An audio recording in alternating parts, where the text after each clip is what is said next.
Faustine Bollaert rend hommage à la jeune Ali après son décès à l'âge de 25 ans. La jeune femme avait témoigné sur le plateau de « Ça commence aujourd'hui », de sa grossesse non désirée et de son choix de renoncer à ses droits parentaux.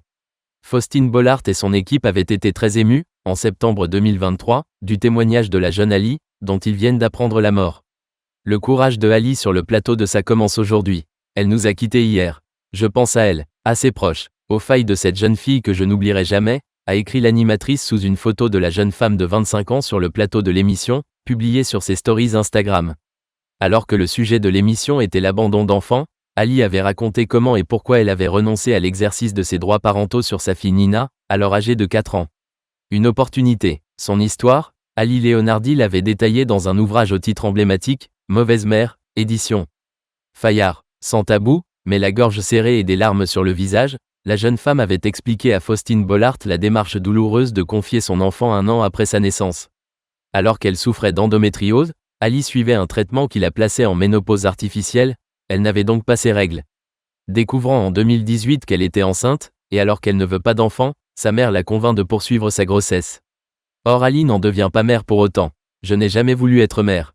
J'avais peur d'être comme ma mère, écrit dans son livre témoignage la jeune femme qui avait été maltraitée dans son enfance.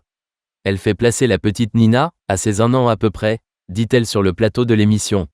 3 ans plus tard, la mère renonce à ses droits parentaux. Sa fille peut être adoptée.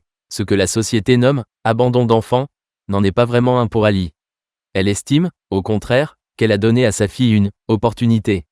Elle préfère le terme « confier » au verbe « hyper dur » d'abandonner.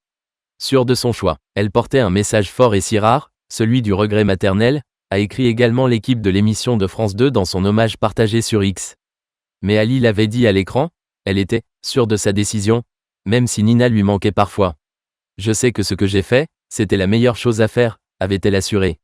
Elle me manque, mais je sais que c'était la meilleure décision que j'ai pu prendre de ma vie. Depuis, elle n'avait plus aucune nouvelle de sa fille. Les causes de la mort d'Ali Leonardi n'ont pas été révélées. TV Magazine rapporte que la jeune femme avait déclaré sur Instagram en juillet, dans un post sur la santé mentale, être diagnostiquée d'un trouble dissociatif de l'identité, d'un trouble de la personnalité borderline, d'un TDAH et d'anxiété généralisée. Quoi qu'il arrive, on ne doit pas lâcher, on continue et on avance, avait-elle écrit.